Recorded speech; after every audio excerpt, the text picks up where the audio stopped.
Tim lives in Wellaport with his wife Debbie and their daughter Miller. Ladies and gentlemen, the leader of the official opposition and the Conservative Party of Ontario, Mr. Tim Hudak.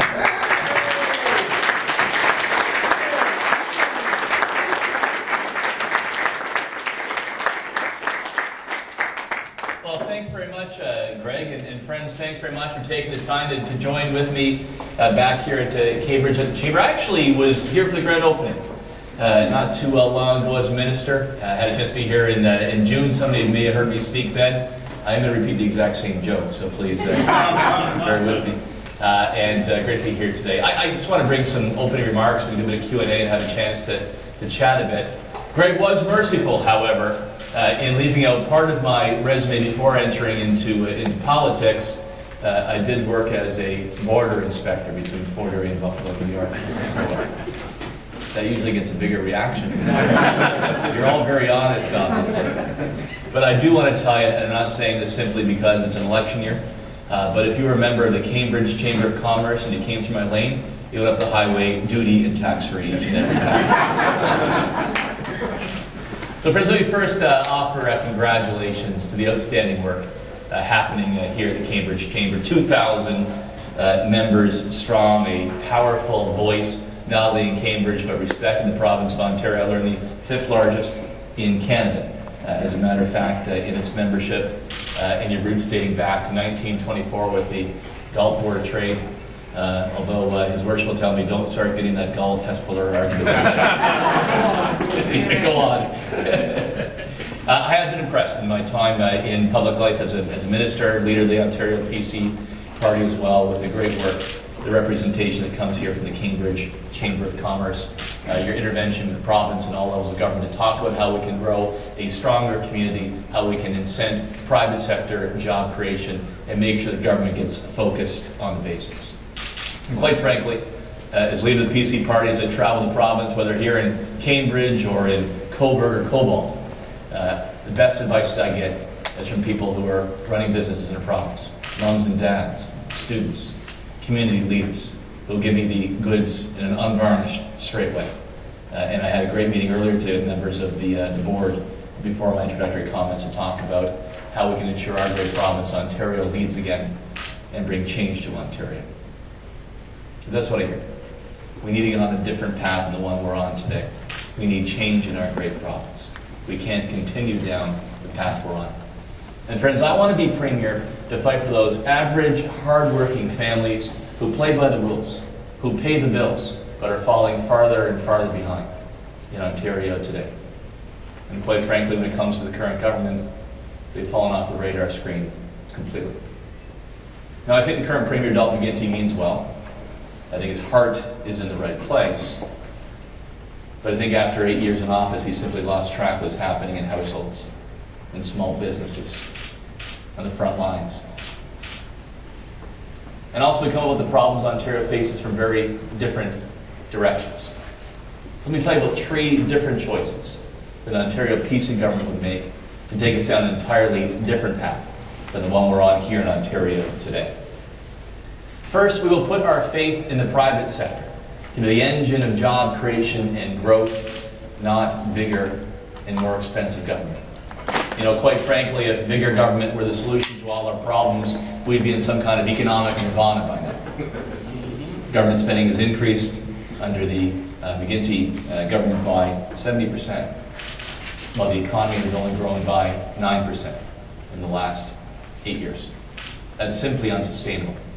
To put it another way, we're actually spending $2.2 million more every hour, 24 hours a day, 7 days a week, than we take in revenue. You can't run your home that way. You can't run your business that way. And you can't run government that way. It's going to mortgage the future of our children and our grandchildren. And when it comes to jobs, the public sector has expanded by some 300,000 positions. But at the same time, we've lost 300,000 jobs in the manufacturing sector.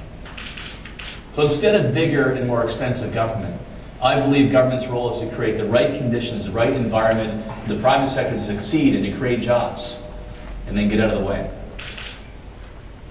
And that means it's important for government to get the fundamentals right. Cutting red tape that's holding back our entrepreneurs, ensuring reliable and affordable energy, and making Ontario's taxes more competitive. You know, British Columbia has an interesting model. I hear about from small businesses about the red tape they have to go through, the swamp of red tape you have to wade through to get anything done. You know, in British Columbia, they actually appointed a minister responsible for red tape reduction. So you had somebody at the cabinet table, somebody accountable to the legislature, to the province as a whole, to lower the regulatory burden and to free up entrepreneurs and small businesses. And then they asked every individual ministry to count up the regulatory requirements. So you quantified it, and then cut it by 33% over 3 years.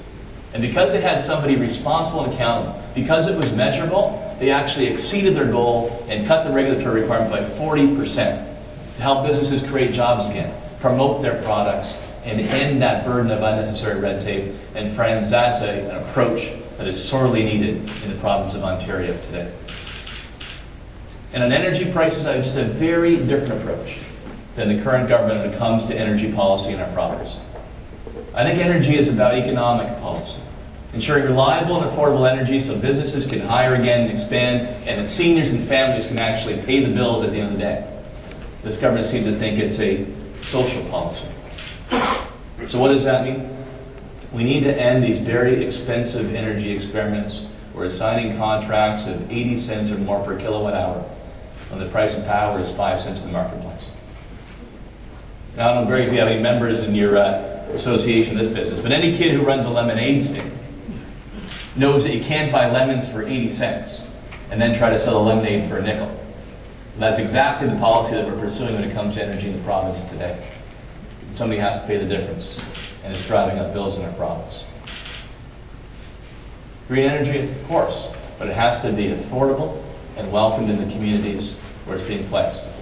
And we have two historic strengths in our province that are emissions-free, clean energy, and nuclear power and hydroelectricity.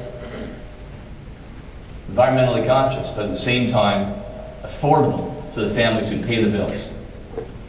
And when you see these contracts given out to a foreign-based corporation like Samsung, at 80 cents or more. And Samsung actually just recently declared the biggest profits, I think, in their company's history. I'm sure the shareholders are thrilled about it. But I just think it is absolutely wrong to ask senior citizens, to ask small businesses, to ask families to pay exorbitant rates to subsidize one of the biggest corporations in the world. Energy supply should be based on a competitive, transparent process so that families can pay the bills at the end of the day. In short, my friends, we will put the consumers first, not the special interests when it comes to energy policy. Second major difference, instead of trying to be all things to all people, we'll get government focused on the basics, on services that people actually care about and need, like frontline health care. I mean, you can probably take any 3 letters of the alphabet today, put them in any order that you want to, and you'll get some government agency, board, or commission that you've never heard of, but you're paying tens of millions of dollars a year to sustain. And then you put an E in front of it, it's up into the billions. And my favorite examples, these regional health bureaucracies called the LHINs. Basically an expensive layer of middle management in our healthcare system that gets between the Ministry of Health and doctors and nurses and patients they're trying to care for. They've taken some $250 million out of our healthcare system for people who don't spend a single minute with patients. They don't do a single surgery. They've never run an MRI. And when you see the Cambridge Memorial Hospital move nowhere in 12 years, or building these expensive health bureaucracies across our province, you know something has gone dramatically off the rails. And friends, that's why I said as Premier, I will close the doors on those LHINs and put every penny into health care for Ontario.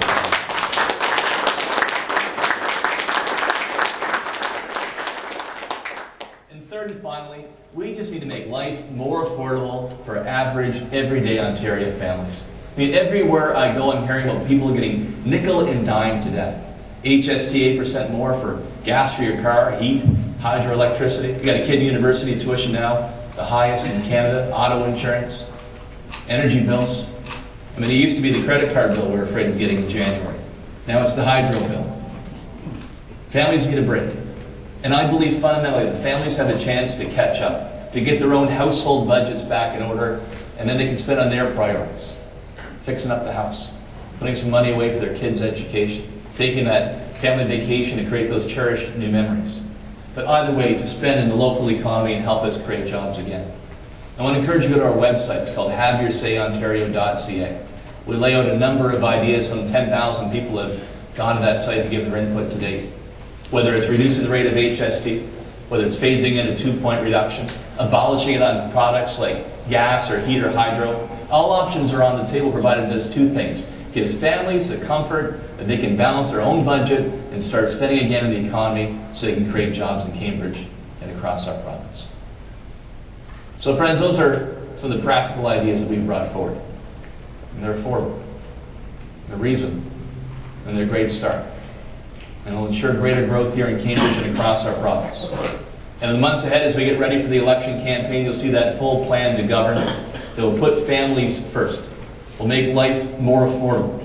We'll get government focused on the services we care about and need, and we'll focus like a laser on private sector job creation. So in closing, I want to thank the Chamber of Commerce here in Cambridge for once again their very kind hospitality. I know your vision lines up with mine to bring more jobs to Ontario, to bring more jobs to Cambridge. And friends, I believe Ontario's best days are yet to come. I have tremendous faith both in our land and our people. I want Ontario to once again be the economic engine that powers our great country. I want to see more jobs here in Cambridge, and I want to get government focused on what people actually care about and need. And I want to ensure that my daughter Miller will have every opportunity I had to succeed and more. And friends, by working together, we can bring change to Ontario and ensure that Ontario leads again. Thank you very much. Tim, I'm Carl Furtado, and I know that you work very hard, and I've had the privilege of working with a couple leaders over the time, because I'm very young still. Obviously. But one of the things that I always worried about... We're looking for a leader for the Cambridge PC Youth, by the way. is that when we put ideas forward, and we go back to the days of some other premiers, and there were wonderful ideas, and the first time they were put in place, they worked. Then the bureaucrats got a hold of those ideas and they killed everything. And I just wondered what you're thinking about it, and how as a small business entrepreneurs, what do you got in your mind that the bureaucrats aren't going to crush? One thing I've learned in my time in public life, right, is to be very focused on your priorities. If you try to do 100 different things, you'll actually get nothing done at the end of the day. So that means being very focused, and secondly, making sure that the incentives in the civil service carry out the mandate that people have just given you. Right? I think you can do that, no doubt. Making sure that the DMs, the ADMs, the directors, all that have the incentive. Secondly, involved in the process. I guess some of my best advice, I met with the Registered Nurses Association of Ontario this morning at Queen's Park, getting advice from frontline workers. They have day-to-day experience on where the waste is in the system, and frontline nurses at the Cambridge Memorial Hospital, the ER, will probably have 100 great ideas about how to make our system more efficient, deliver the dollars. So involve in the process at the same time.